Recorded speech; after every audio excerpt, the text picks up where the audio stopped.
अस्सलाम वालेकुम नाज़रीन।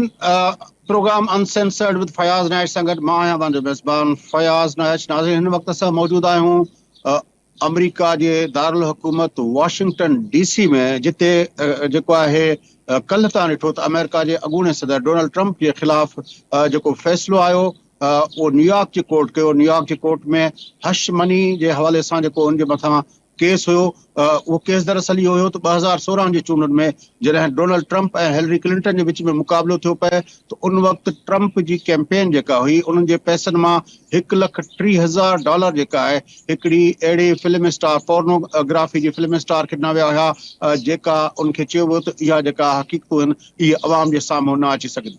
उहा जेका आहे जेका लिकाइण वारो अमल हुयो उन जे बुनियाद ते ट्रंप जे ख़िलाफ़ केस दाख़िल थियल हुयो ऐं कल्ह जेका आहे ज्यूरी जेका आहे इत्तफ़ाक़ राय सां 34 अकाउंट हुया, यानी 34 मुख़्तलिफ़ जेके चार्जिस हुया, 34 जे 34 चार्जिस में उनखे गिल्टी यानी ॾोही करार ॾींदे उनजे ख़िलाफ़ फ़ैसिलो ॾिनो आहे।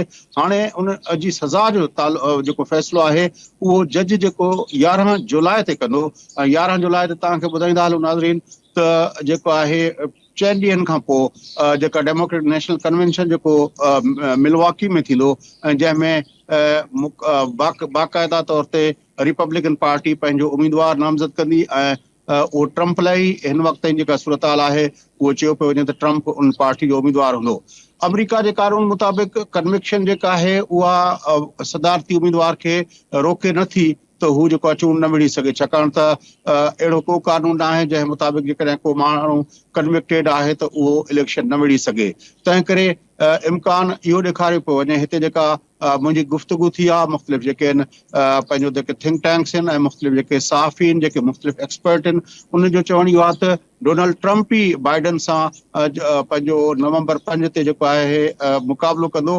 पर डोनाल्ड ट्रंप जी जेका सूरत हाल आहे उहा काफ़ी मुतासिर थी आहे, उनजी साख खे काफ़ी धकु लॻो आहे। त ख़ासि तरह जेको आहे उहे वोटर जेके स्विंग स्टेट्स में आहिनि ऐं उहे वोटर जेके अञा ताईं फ़ैसिलो न करे सघिया आहिनि उन्हनि जे लाइ इहो काफ़ी मुश्किल थींदो, छाकाणि त अमेरिका जी तारीख़ में पहिरियों दफ़ो इहो थियो आहे त अमेरिका जो सदर उहो साबिक़ा हुजे या मौजूदा हुजे उन जे ख़िलाफ़ जेका क्रिमिनल चार्जिस जेके आहिनि उहे फ्रेम थियूं आहिनि ऐं न सिर्फ़ु फ्रेम थियूं आहिनि बल्कि उनमें उनखे कन्विक्शन आई आहे। त उन हवाले सां अमरीकी वोटर लाइ इहो ॾाढो ॾुखियो थी पवंदो त हू हिकिड़े अहिड़े माण्हू खे वोट ॾियनि जेको माण्हू क्रिमिनल चार्जिस में कन्विक्टेड आहे। पर ॿिए तरफ़ डोनाल्ड ट्रंप मुसलसल जेका आहे इन केसिस जे हवाले सां इहा माहौल ठाहींदो पियो अचे त जेके बि केसिस आहिनि उहे पॉलिटिकली मोटिवेटेड केसिस आहिनि, सियासी केसिस आहिनि ऐं कल्ह बि हुन चयो त हू इनोसेंट आहे, हू जेको आहे बिल्कुलु मासूम आहे ऐं हुनजे ख़िलाफ़ जेके आहिनि सियासी बुनियादनि ते केस ठाहिया पिया वञनि। ऐं उनजे करे छा थियो आहे त डोनाल्ड ट्रंप जो जेको पंहिंजो जेको वोट बैंक आहे, जेको उनजे सपोर्टर जी जेका आहे उन में वधीक एग्रेशन आई आहे, उनमें वधीक कावड़ आई आहे, उनमें वधीक गुस्सो आयो आहे त उन्हनि जे उम्मीदवार खे अदालतूं जेके अदालतुनि में घिलियो पियो वञे। पर बहरहाल बाइडन एडमिनिस्ट्रेशन या बाइडन जी कैंपेन आहे इन मामले खे घणो जेको आहे हवा ॾियण जी कोशिशि न कई आहे। उन्हनि इहो ई चयो आहे त असुल फ़ैसिलो जेको आहे 5 नवंबर ते थींदो, छाकाणि त इन्हनि केसनि जी सज़ाउनि खां पोइ जेको आहे को पंहिंजो ट्रंप खां छुटकारो अञा ताईं मुमकिन न आहे ऐं छुटकारे जी हिकिड़ी राह आहे उहा आहे 5 नवंबर जी।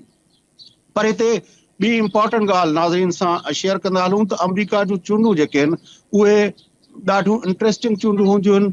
अमेरिका जे चूंडुनि में हर दफ़े जेको आहे जेके मुक़ाबला थियनि था पिया 50 रियासतूं आहिनि, 50 रियासतुनि मां आख़िर में जॾहिं मुक़ाबले वारी सूरत हाल थींदी आहे त 5-6 रियासतुनि ते वञी फ़ैसिलो बीहंदो आहे। हिन वक़्तु बि 50 रियासतुनि मां 24 रियासतूं जेके आहिनि उनजे बारे में हर कंहिंखे ख़बर आहे त उहे जेके आहिनि उहे रिपब्लिकन उम्मीदवार खे वोट ॾींदियूं ऐं उहे लॻभॻि पंहिंजो 236 वोट 235 वोट थियनि था, जॾहिं त 19 रियासतूं जेके आहिनि उहे डेमोक्रेटिक पार्टी जो उम्मीदवार जी हिमायत में बीठियूं आहिनि। बिल्कुलु वाज़े आहे ऐं उते जेको वोट जो काउंट आहे उहो 226 वोट थियनि था पिया।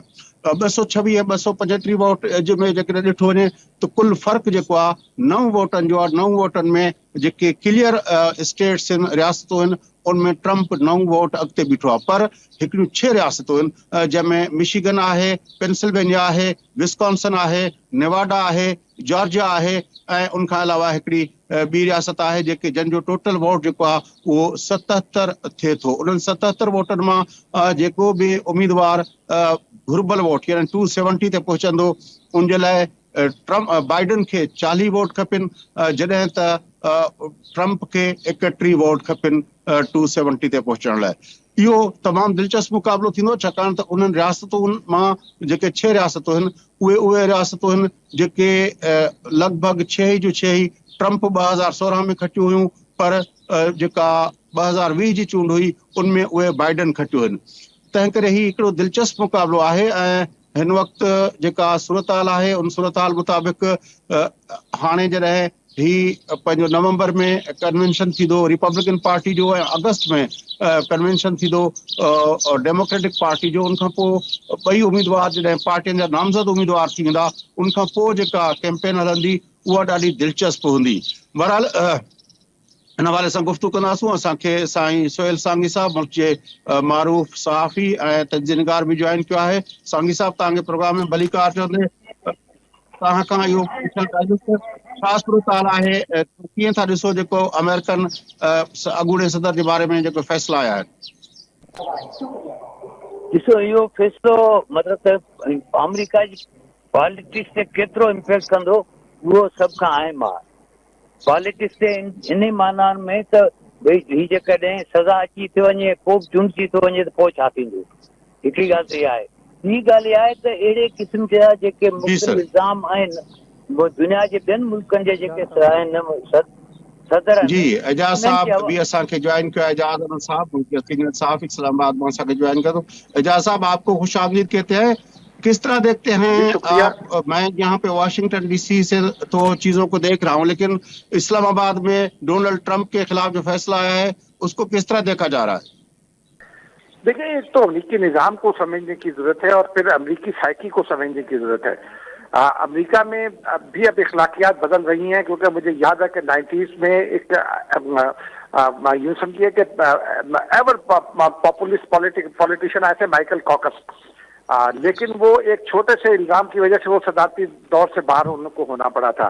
फिर जेसी जैक्सन को भी सदारती दौर से बाहर होना पड़ा था बहुत छोटे मोटे इल्जाम पर। लेकिन अब चूंकि इखलाकियात बदल रही हैं तो हो सकता है उसका इतना इम्पैक्ट ना हो, लेकिन कुछ चीजों को समझने की जरूरत है। एक तो ये कि जो अभी ये नामजदगी का मसला है, जो फैसला आएगा जुलाई में, जुलाई के यूं समझिए कि पहले 10 दिन में 11 जुलाई को फैसला आना है, तो उसके बाद पार्टीज को ये फैसला करना है कि क्या वो किसको वोट देंगे और पार्टी का वोट जो है पार्टी के जो इलेक्टोरेट्स हैं वो वोट करेंगे। तो फिर ट्रंप इस वक्त ट्रंप पार्टी के अंदर रेस में काफी आगे दिखाई देते हैं, इस पर कोई शक नहीं। लेकिन उसके बाद एक तो वो फैसला होगा कि अदालती फैसला आ चुका है और क्या एक क्या क्रिमिनल प्रेसिडेंट जो है जिसको अदालत कन्विक्ट कर चुकी हो, क्या उसको सदर बनाना जरूरी है। एक बात तो ये बात है। दूसरा ये कि ट्रंप पर खाली एक ये इल्जाम नहीं है, ट्रंप के मामले में एक और केस चल रहा है। वो चूंकि अभी ज्यादा लाइमलाइट में नहीं आया है, वो लाइमलाइट में आएगा अगले दिनों में। वो एक अंडर एज बच्ची के साथ रेप का केस है और अमेरिका में अमेरिकी कवानीन में बाकी इल्जामात पर तो अगर सजा हो जाए तो उसको इलेक्शन लड़ने की इजाजत होती है, लेकिन अगर उस केस में सजा हो गई तो फिर इजाजत फिर अमेरिकी सदर को, अगर वो सदर मुंतखब भी हो जाता है फैसले के वक्त तक, तो उसको हाथ धोना पड़ेंगे सदारत से, और अगर वो मुंतखब नहीं हुआ तो फिर उसको सदारती दौर से बाहर होना पड़ेगा, क्योंकि वो उस कानून के तहत आप इलेक्शन नहीं लड़ सकते। अंडर एज बच्चों के साथ जो सलूक है या रेप के केसेज हैं उसमें आप लड़ नहीं सकते। तो पार्टी जो रिपब्लिकन पार्टी है उसको ये बहुत देखना पड़ेगा। लेकिन इसके अलावा भी एक पहलू है। ट्रंप ने अभी हाल ही में रिपब्लिकन जो है वो नियोकॉन्स के साथ ताल्लुक के हवाले से बहुत शोहरत रखते हैं और फिर वो इसराइल के ज्यादा हमदर्द समझे जाते हैं बनिस्बत रिपब्लिकन पार्टी के। तो और ट्रंप का इस मामले में क्या मौक़िफ़ है ये भी इम्पोर्टेंट रहेगा। तो मेरा ख्याल है कि अभी 11 जुलाई का फैसला आ जाए, उसके बाद जब सदारती रेस के लिए वोटिंग होगी कि कौन उम्मीदवार होगा तो उसमें फैसला होगा। उस वक्त तक तब से सिर्फ अंदाजे ही लगाए जा सकते हैं और इस वक्त तक लेकिन जो राय आमा के सर्वे हैं वो ट्रंप को आगे दिखाते हैं। तहम पाकिस्तान में इसको जरा दूसरी तरह से देखा जा रहा है। पाकिस्तान में अब आप देखिए ना कि जो अमेरिकी इलेक्शन करीब आ रहा है वैसे वैसे पीटीआई का ऑन स्लॉट बढ़ रहा है, पीटीआई के रवैये में सख्ती आ रही है, क्योंकि पीटीआई शायद ये समझती है कि अमेरिका में अगर तब्दीली आ गई तो पाकिस्तान में फिर इमरान खान के मजे हो जाएंगे। तो ये बड़ा इंपॉर्टेंट नुक्ता भी है कि अगर ट्रंप अमेरिका में इस साल तमाम और पर काबू पा लेते हैं और उसके बाद वो सदारती उम्मीदवार भी की नामजदगी हासिल भी कर लेते हैं और फिर इलेक्शन जीत भी लेते हैं, तो फिर पाकिस्तान में इमरान खान के हवाले से उनका क्या किरदार होगा, ये बड़ा एक इम्पॉर्टेंट सवाल है। और पीटीआई अब तक जो मेरी बात भी है, लोगों से बात भी हुई, वो यही कहते हैं कि यही कैलकुलेट करके बैठे हैं कि क्या इमरान खान को बड़ा जो है ना वो बूस्ट मिलेगा उससे, और इमरान खान की हिमायत बढ़ेगी, और इमरान खान शायद उसके नतीजे में जो है इमरान खान पर लगे इल्जामात भी हो जाए। लेकिन दूसरी जानिब पाकिस्तानी एस्टेब्लिशमेंट है, पाकिस्तानी एस्टेब्लिशमेंट इसको दूसरी तरह देखती है। एस्टेब्लिशमेंट ने यह फैसला कर लिया है कि कम वक्त में कोई जो अमरीकी असर है पाकिस्तान के इस किस्म के दाखिली मामला पर जो मुल्क की सलामती से मुतालिक हों या मुल्क की सलामती से जुड़ जाएं, उनमें कोई बैरूनी प्रेशर कबूल नहीं किया जाएगा। और इस मामले में चीन भी पाकिस्तान के चूंकि साथ खड़ा है, तो इसलिए ये इमरान खान का जो या पीटीआई का जो की जो ख्वाहिश वो है तवक्कुआत, वो शायद तवक्कुआत ही रह जाएं, लेकिन अभी इस पर कुछ हतमी बात कहना मुमकिन नहीं है। लेकिन इस सारे मामले का सांगी साहब से पूछते हैं कि एक पहलू जो है एजाज साहब और सांगी साहब के इस वक्त दुनिया के अंदर जो अपना, जिस तरह आपने कहा कि किसी जमाने में ये होता था कि मॉरल्स, हाई मॉरल्स प्रेसिडेंसी के लिए जरूरी होते थे, लेकिन जब से 16 की इलेक्शन में ट्रंप साहब आए हैं और उस पे जो उस वक्त भी इल्जाम लगे थे, ये सारे इल्जाम उस वक्त भी सरफेस पे आए थे, और उसके खवातीन के बारे में उसके जो अपना रिमार्क्स थे या उसकी जो अपना रवैया था वो भी डिस्कशन में आया था, लेकिन उसके बावजूद भी वो हिलरी क्लिंटन से जीत गए। हालांकि वो भी बड़े दिलचस्प इंतखाबात थे, क्योंकि उन इंतखाबात में हिलरी क्लिंटन ने लेस और मोर 3 मिलियन यानी 30 लाख, एग्जैक्ट अगर कोट करें तो 29 लाख वोट जो है वो ट्रंप से ज्यादा लिए थे। लेकिन अमेरिकन सिस्टम के अंदर जो इलेक्टोरल कॉलेज का है वो प्रेसिडेंसी के लिए, उसमें हिलरी क्लिंटन जो थी वो नहीं जीत सकी थी, लेकिन पॉपुलर वोट के अंदर उनको 29 लाख वोट ज्यादा मिले थे, लेकिन फिर भी ट्रंप प्रेसिडेंट हो गए। अब भी जो इस वक्त ये सारा केसेस हुए हैं और ये जूरी का फैसला आया है, तो इन 20 घंटों के अंदर जब से ये फैसला आया है तो हम देख रहे हैं कि जो ट्रंप का वोट बेस है उसमें एक एंगर, एक अपना गुस्सा आया है कि उनके उम्मीदवार के साथ ये किया जा रहा है। सांगी साहब, तव्हां कीअं था ॾिसो त जेको असां पाकिस्तान में ॾिसूं था या हिते अमेरिका में जेको ॾिसजे पियो, या असां हिन वक़्तु ॾिसूं था त पाड़ेसी मुल्क हिंदुस्तान में भी जेका मोदी जो पॉपुलिस्ट जेको आहे, पंहिंजो जेका पॉलिटिक्स जो जेको तरीक़ेकार आहे, वो मुसलसल असां ॾिसूं था त दुनिया जे अंदर पॉपुलिस्ट वोट जेको आहे उहो मोरालिटी खे ऐं नज़रियाती लाइनुनि खे ऐं को इशूज़ खे वो पंहिंजो अॻिते उन्हनि जी अहमियत ख़तम करे पॉपुलिज्म जी लहर जेका आहे उहा वधीक दुनिया में हाणे वधीक इफेक्टिव थिए पई।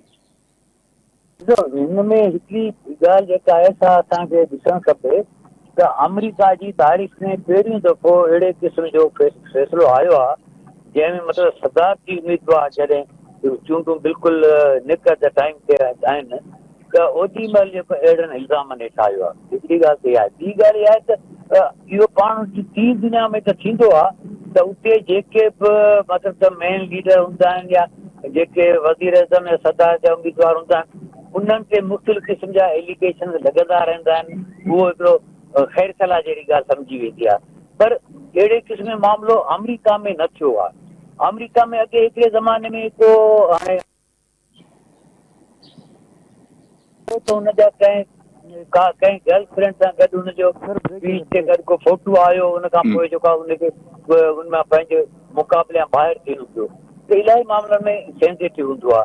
त हीअ हिकिड़ी ख़ुदि ॻाल्हि आहे त इन मुल्क में बि मतिलबु जेकॾहिं अहिड़े क़िस्म जा इल्ज़ाम अची था वञनि, अहिड़ो माण्हू कैंडिडेट तौर ते अचे थो, पोइ जेका तव्हां ॻाल्हि कई कई त जेका पॉपुलरिज़म आहे ऐं जेका मॉरलिटी आहे, इहे जेकॾहिं हिक ॿिए जे आम्हूं साम्हूं थियनि थियूं त पोइ ॻाल्हि किथे वञी बीहंदी। मुंहिंजे ख्याल में हाणे जेको जी वक़फ़ो वठूं था नाज़रीन, कर रहिजो, वक़फ़ो वठूं था, वक़फ़े खां पोइ मोटी जे प्रोग्राम जे सिलसिले खे अॻिते वधाईंदासीं।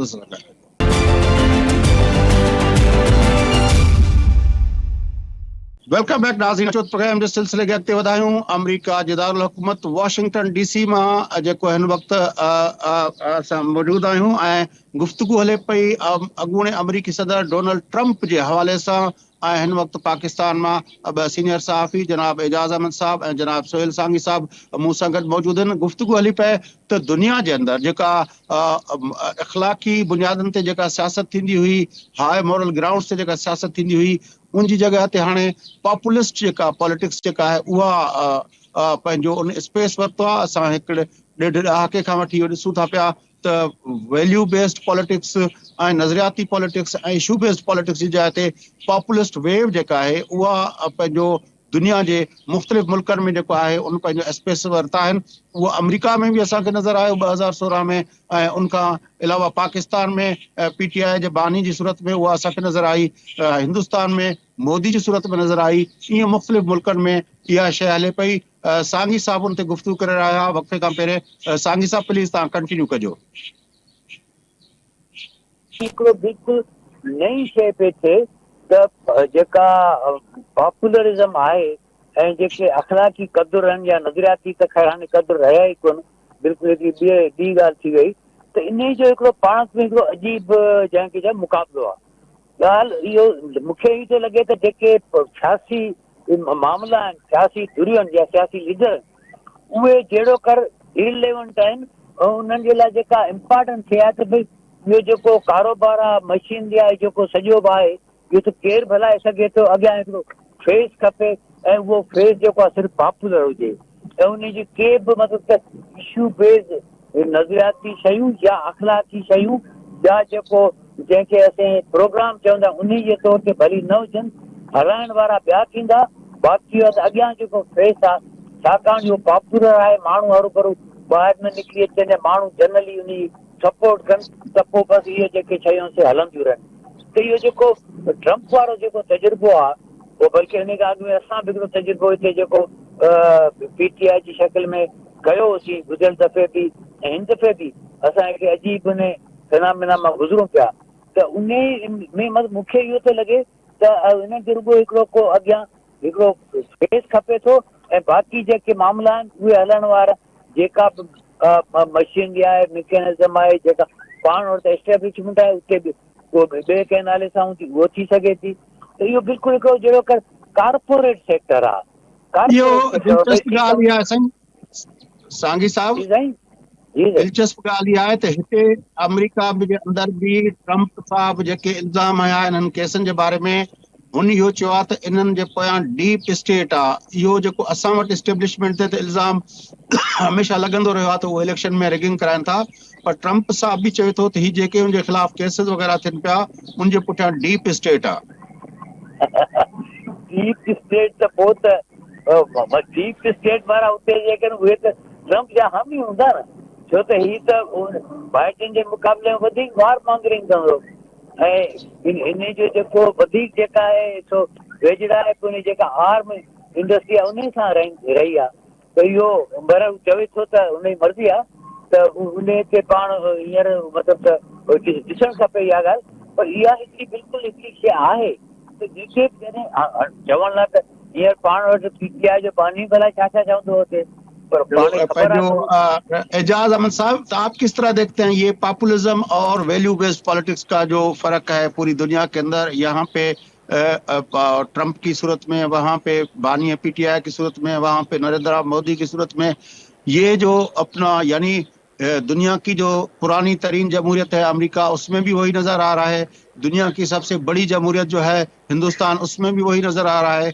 और फिर जिस मुल्क से हमारा ताल्लुक है पाकिस्तान, उसमें भी वही नजर आ रहा है। तो ये इसको आप किस तरह देखेंगे? देखिए, आपको 3-4 साल पुरानी बात है, जब पाकिस्तान में बानी PTI हुक्मरान थे तो उस वक्त, और अमेरिका में ट्रंप थे, तो उस वक्त मैंने कहीं ऐसे ही एक तबसा किया था कि सारी दुनिया में ट्रंप की हुकूमत है, क्योंकि ऑस्ट्रेलियाई प्राइम मिनिस्टर ने अखबार बंद करना शुरू कर दिए थे। यहाँ पाकिस्तान में हुकूमत ने मीडिया पर क्रैकडाउन शुरू किया हुआ था। बांग्लादेश और भारत में भी एक पागलपन सवार था। लेकिन बात यह है कि ये बात दुरुस्त है कि दुनिया भर में अखलाकियात तब्दील हो रही है।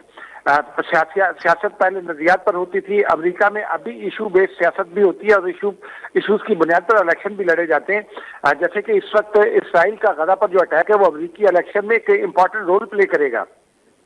उसमें खाली ट्रंप की जो पर्सनैलिटी है वो उनको सदारती नॉमिनेशन तो लेकर दे सकती है, लेकिन इलेक्शन में उनकी टुवर्ड इसराइल क्या वो कमिटमेंट करते हैं ये देखने वाली बात होगी। और ये बड़ा मैटर करेगा वोट में, क्योंकि ये बड़ा वोट स्विंग हो सकता है इस एक पॉलिसी की वजह से। क्योंकि हमने देखा है कि जिस तरह से स्टूडेंट की तारीख चल रही है और लोग उसमें शामिल हो रहे हैं, लाखों लोग शामिल होते हैं, वो सब बातें अपनी जगह, लेकिन एक नुकता बड़ा इंपॉर्टेंट है जो एक चीज है ना कि उसमें दोनों पार्टियों के मौक़िफ़ में कोई फर्क नहीं है। कोई ऐसा नहीं चाह रहा, रिपब्लिकन्स हो या डेमोक्रेट्स हो, वो किसी भी तरह अक्टूबर के हमास के हमले को सही नहीं समझते और वो किसी तरह ये नहीं समझते कि इसराइल का जो सेल्फ डिफेंस का राइट है वो बिल्कुल उसके वोकल अब सपोर्टर हैं, बिल्कुल कहते हैं कि वो उनका हक है कि वो अपना तहफ़्फ़ुज़ कर सके।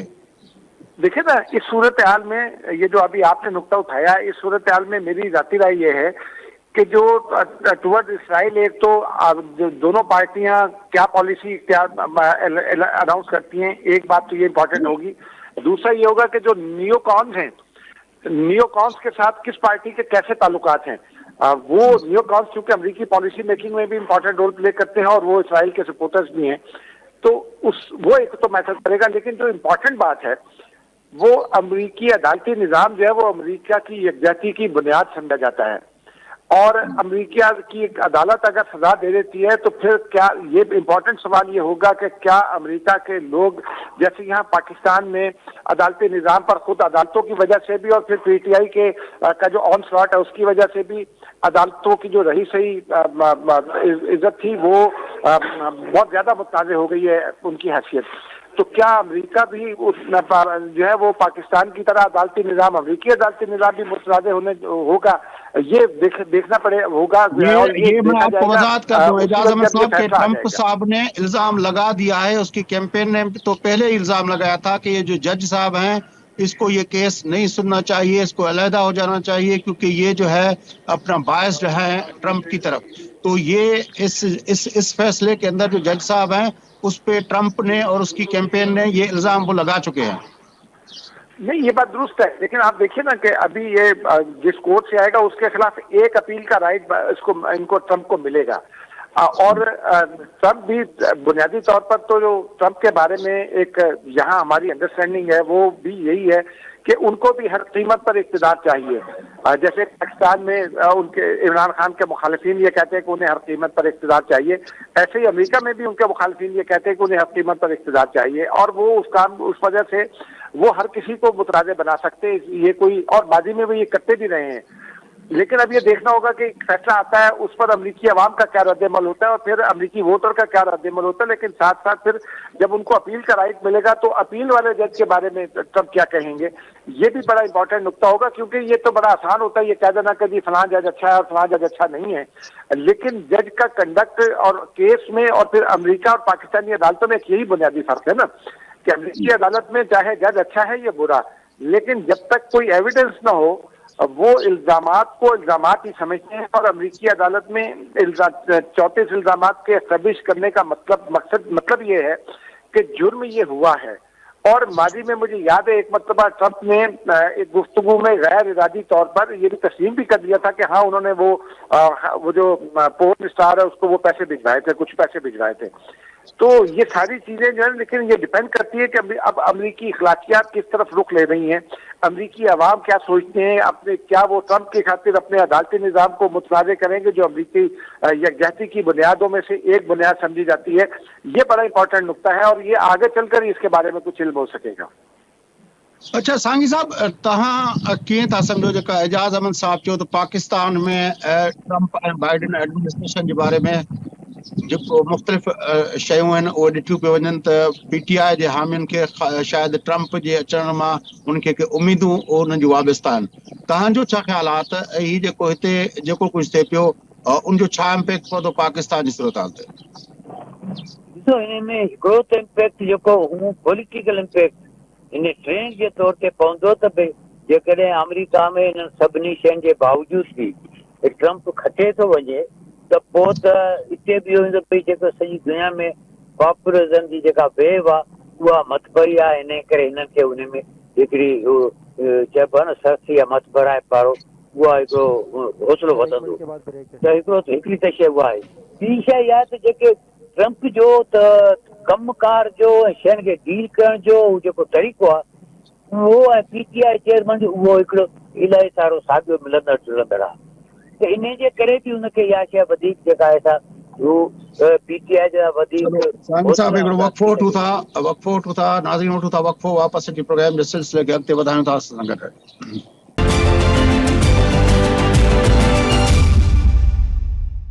वेलकम बैक नाज़रीन, अचो प्रोग्राम जे सिलसिले खे अॻिते वधायूं। गुफ़्तगू हलंदड़ हुई अमेरिका जे अॻूणे सदर डोनाल्ड ट्रंप जे ख़िलाफ़ जेका जूरी जो फ़ैसिलो आयो आहे, जेको 2016 जे चूंडुनि में हुन पंहिंजी जेका आहे पैसनि जी हेराफेरी कई, जेका हिकिड़ी पोर्नो स्टार सां हुन जेको तालुकात हुया उन खे लिकाइण लाइ हुन $1,30,000 ॾिना हुया, जेका हुन उहा ॻाल्हि लिकाई हुई। उहो केस जेको आहे उनमें जूरी जेको आहे मुतफ़िक़ा तौर ते उनखे पंहिंजो मुजरिम करार ॾेई छॾियो आहे ऐं उनजो जेको उनखे सज़ा कहिड़ी ईंदी उहो त 11 जुलाई ते जज फ़ैसिलो कंदो। पर बहरहाल हिन वक़्तु इहो अहिड़े वक़्त में जॾहिं अमेरिका जे चूंडुनि में बाक़ी कुझु महीना वञी बचिया आहिनि, उन वक़्तु इनखे फ़ैसिले जो अचणु इंतिहाई इम्पोर्टेंट सम्झो पियो वियो। उन ते गुफ़्तगू असां कईसूं। साईं सोहेल सांगी साहब ऐं साईं एजाज़ अहमद साहब असां सां गॾु हुया ऐं हाणे बि असां सां गॾु आहिनि। पर हिन वक़्तु असां जेको आहे हिकिड़े ॿिए मौज़ू खे प्रोग्राम में शामिलु कयूं था पिया। उहो मौज़ू आहे बानीअ PTI जे हवाले सां जेको हुन बयानु ॾिनो, जंहिंमें ट्वीट थी ऐं उहा एक्स जेका आहे सोशल मीडिया जे हिकिड़े वेबसाइट ते हुन 71 जे हालतुनि खे अॼोकियुनि हालतुनि सां मिलाइण जी कोशिशि कई ऐं उनखां पोइ जेका वज़ाहतूं अचणु शुरू थी वियूं PTI जे पारां त न उहो पाण बानी नथो हलाए, उनजो ट्विटर जेको आहे उहो जेको हैंडल आहे ॿाहिरां कयो पियो वञे ऐं उन हवाले सां उहा सॼी तहक़ीक़ात थिए पई, उहा वीडियो जी भी जेका ॻाल्हि ॿोल हले पई, उन ते गुफ्तगू कयूं था। एजाज़ अहमद साहब, क्या इस हवाले से आप कहना चाहेंगे, ये जो बानी PTI की सोशल मीडिया पे ये जो चली उसके बाद PTI ने एक बैकफुट पे गए हैं और वजाहतें कर रहे हैं कि ये बानी की तरफ से उनके बानी की तरफ से नहीं की गई, ये बाहर से किसी ने उसको चलाया है। का जान छुड़ाना बहुत मुश्किल है, इसलिए कि ये कोई बहुत आसान मामला नहीं है। इमरान खान जब से जेल में है उनका ट्विटर हैंडल जो है वो इस्तेमाल हो रहा है, नंबर 1, और वो रोजाना कोई ना कोई ट्वीट उनकी तरफ से आता है। एक बात तो ये है। दूसरी बात यह है कि जब शेख मुजीब का ट्वीट आया तो उसकी 2 वजाहतें तो बैरिस्टर गौहर ने की और वो पार्टी के चेयरमैन बने नहीं, इस वक्त वो कहते हैं कि मैं चेयरमैन हूँ। उनकी वजाहतों ने मामले को और मशकूक कर दिया। फिर रऊफ हसन ने ये बता दिया कि जनाब वो उनका ट्विटर हैंडल जो है वो अमेरिका से चलता है। ठीक है जी। अब ये मामला ऐसे हैं जिसकी वजह से जान छुड़ाना एक तो मुश्किल हो रहा है। फिर FIA कूद पड़ी। FIA ने फौरी तौर पर डिस्ट्रिक्ट मजिस्ट्रेट से कल इजाजत मांगी और कल एक टीम इन्वेस्टिगेशन के लिए इमरान खान के पास गई थी। इमरान खान उसमें शामिल नहीं हुए। लेकिन इन तमाम बातों के बावजूद एक चीज जो ज्यादा PTI के लिए परेशान कुन है वो ये है कि PTI इस मामले से जान चूंकि छुड़ा नहीं पा रही। अभी PTI का कोर कमेटी का इजलास आज शाम को तलब किया गया हंगामी तौर पर, जिसमें इस मामले पर गौर किया जाएगा कि कैसे जान छुड़ानी है। PTI जो मर्जी कर ले। अच्छा, फिर इमरान खान के अपने बयान जो हैं वो जरा मुश्किल में डाल देते हैं। अभी कल ही इमरान खान ने ये जो 26 मई को ट्वीट आया ना, और उसके बाद कोर फॉर्मेशन कमांडर्स का प्रेस रिलीज आया, उससे पहले और बहुत कुछ हुआ, FIA एक्टिव हो गई, सब कुछ हो गया। उसके बाद इमरान खान का एक बयान ये सामने आया कि जी मैं अपने वो जो ट्विटर मेरी जो टीम है सोशल मीडिया टीम और जो ट्विटर हैंडल भी करते हैं उन सबको मैं बड़ा खराज तस्लीम पेश करता हूँ। यानी इमरान खान इन अ वे उन्होंने अभी तक अपने आप को डिस्टेंस नहीं किया है, डिस्टेंस पैदा नहीं किया है इस बयान से। इमरान खान ने चूंकि अपने आप को इस बयान से दूर नहीं किया, इसलिए ये PTI के लिए पार्टी के लेवल पर वो जो मर्जी करते रहे, लेकिन PTI के लिए ये जान छुड़ाना इस मामले से ज्यादा मुश्किल हो गया है। क्योंकि शेख मुजीब के बारे में खुद इमरान खान का माजी है, उन्होंने बहुत कुछ कह रखा है उस बारे में। फिर 1971 के हवाले से शेख साहब मुझसे ज्यादा सीनियर भी हैं, मुझसे ज्यादा समझदार भी हैं, पढ़ते लिखते भी हैं। उनको भी पता है कि पाकिस्तान में माजी में भी सियासतदानों ने बहुत सारी इस तरह की बातें की। जनरल मुशर्रफ ने जाकर वहां माफी मांगी, लेकिन जो गुफ्तगू इमरान खान ने की वो किसी और ने नहीं की। और उस गुफ्तगू के बाद इमरान खान वो ट्वीट करने वाली टीम के साथ खड़े हो गए। जो यही सबसे बड़ा मसला है कि इमरान खान का अपना जो एटीट्यूड है वो उनकी पार्टी को भी लेट डाउन कर देता है, और अभी पार्टी से जोड़कर बैठे कि शाम को पार्टी जो मर्जी कह दे या लोग जो मर्जी समझते रहे, लेकिन सर्टेन क्वार्टर्स ऐसे होते हैं जो आपके इन चीजों को बड़े गौर से देख रहे हैं। अब आप मुझे ये बताइए कि इस वक्त पाकिस्तान में जो अदालती माहौल है उसमें अगर शेख मुजीब के हवाले से ये केस किसी भी अदालत में आ जाता है तो किस जज की ये हिम्मत होगी कि वो शेख मुजीब के हवाले से इमरान खान के रिमार्क्स को जायज रिमार्क्स करार दे दें। ये बड़ा अहम इम्पोर्टेंट नुक्ता है, और यही नुक्ता पीटीआई के लिए इस वक्त परेशानी का बायस बना हुआ है, क्योंकि उनको ये पता है कि एफआईए तहकीकात कर रही है और फिर एफआईए की रिपोर्ट आएगी और उसके बाद कोई किसी न किसी अदालत में ये मामला भी जाएगा और ये मामला सेडिशन की तरफ जा सकता है। सांघी साहब, तव्हां कीअं था ॾिसो इन सॼी सूरत हाल खे?